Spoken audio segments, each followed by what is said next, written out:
হৈয়ে আছে। Hi hello' গাইছ, মই বাথৰুম এটি অন্য মিনি ব্লগলৈ সকলোকে স্বাগতম জনাইছোঁ। বহুত দিন মিনি ব্লগ দিয়াই নাই আৰু মন গাবোৰ ভাল নোহোৱা হৈছে, দেখিছে আপোনালোকেতো জানেই নিশ্চয় কি হৈ আছে অসমত বৰ্তমান। এয়া কিন্তু পূজাৰে ভিডিঅ' দেই।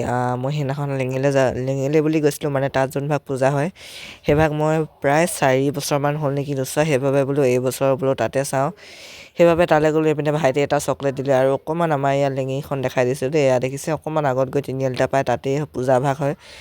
এয়া ৰাতি মানে সন্ধিয়া সময়ত প্ৰায় আমি ওলাই আহিলোঁ। ইয়াত দেখিছে দেৱীৰ ওচৰত জুবিন দাৰ বাবে অলপমান প্ৰাৰ্থনা কৰিলোঁ। ইয়াত দেখিছে নহয়, আৰু মানুহৰ ভিৰ একদম কম, মানে মানুহ নাই বুলি ক'ব পাৰি। আৰু এইবাৰ মানুহবোৰ ওলাই অহা নাই নেকি। আৰু ইয়াত দেখিছে নহয় ভাইটিয়ে গাড়ীখন ল'লে, মইনো কি ল'ম আৰু এতিয়া দিন নাই। আৰু ইয়াত দেখিছে ভাইটিয়ে গাড়ী পিষ্টল ল'লে চলাই আছে। তাকে পূজাৰ পৰা আমি এনেই দেৱী অলপমান দৰ্শন কৰিলোঁ আৰু তাৰপিছত ডাইৰেক্ট আহিলোঁ। আৰু নেক্সট দিনাখন এয়া মৰাণলৈ আহি থাকোঁতে বামুণবাৰীটো ইয়াৰ পূজাস্থলীত অলপমান দেখালোঁ, মানুহ নাই দেখিছে নহয় একদম। মানে প্ৰথম দিনাখন পূজা মই লেঙেৰিতে চালোঁ, তাৰ ছেকেণ্ড দিনা মৰাণলৈ বুলি আহিলোঁ। দেখিছে নহয় মানুহ মানে নাই, মানে একেবাৰে নাই বুলি ক'ব পাৰি। আৰু সেইদিনাখনে ৰাতি মৰাণলৈ অকণমান আমাৰ ঘৰৰ ওচৰতে ওলাই আহিছিলোঁ।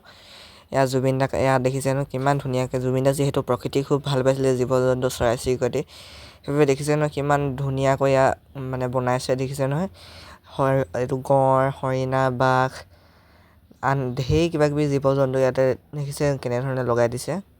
আজিৰ ভিডিঅ'টো ইমানতে সামৰিছোঁ। যদি ভিডিঅ'টো ভাল লাগে like comment share and subscribe কৰি দিব। আজিলৈ আহিছোঁ, বাই বাই।